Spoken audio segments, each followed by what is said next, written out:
Chaque jour, Charles et Carole vous présentent la leçon de l'école du sabbat.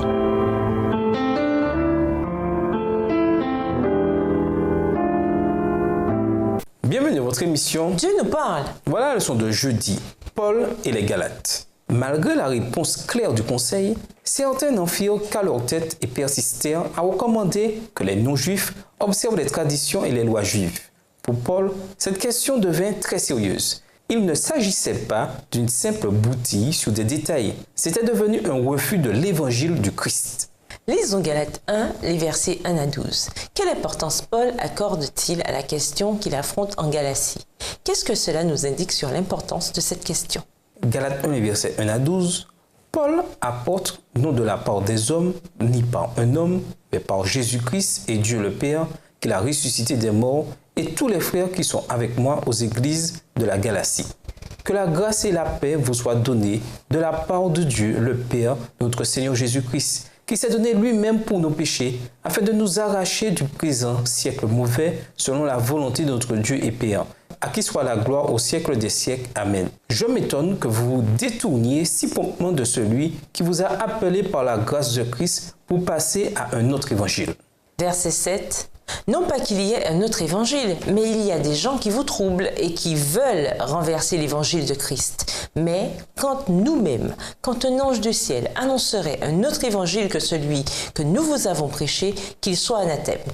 Nous l'avons dit précédemment et je le répète à cette heure. Si quelqu'un vous annonce un autre évangile que celui que vous avez reçu, qu'il soit anathème. Et maintenant, est-ce la faveur des hommes que je désire ou celle de Dieu ?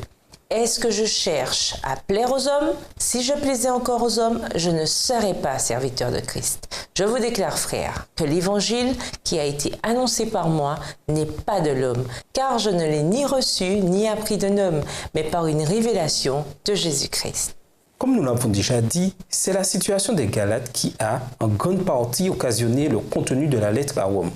Dans l'Épître aux Romains, Paul développe davantage le thème de l'Épître aux Galates. Certains croyants juifs soutenaient que la loi que Dieu leur avait donnée par l'intermédiaire de Moïse était importante et qu'elle devait être observée par les convertis d'origine païenne. Paul essayait de montrer quelles étaient sa véritable place et sa véritable fonction.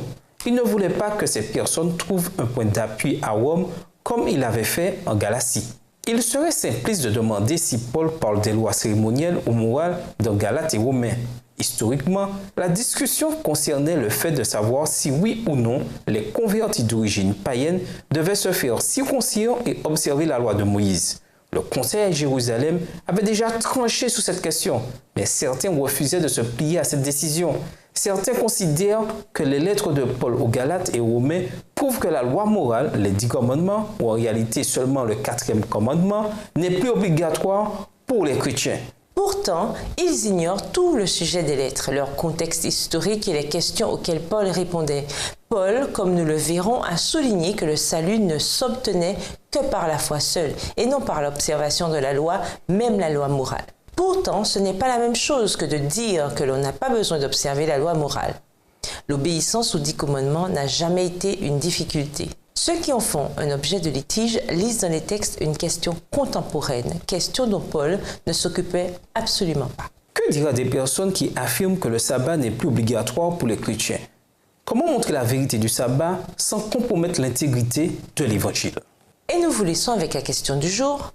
Que puis-je faire pour manifester l'amour de Dieu et accueillir ceux qui m'entourent? Au revoir. Et à demain si Dieu veut.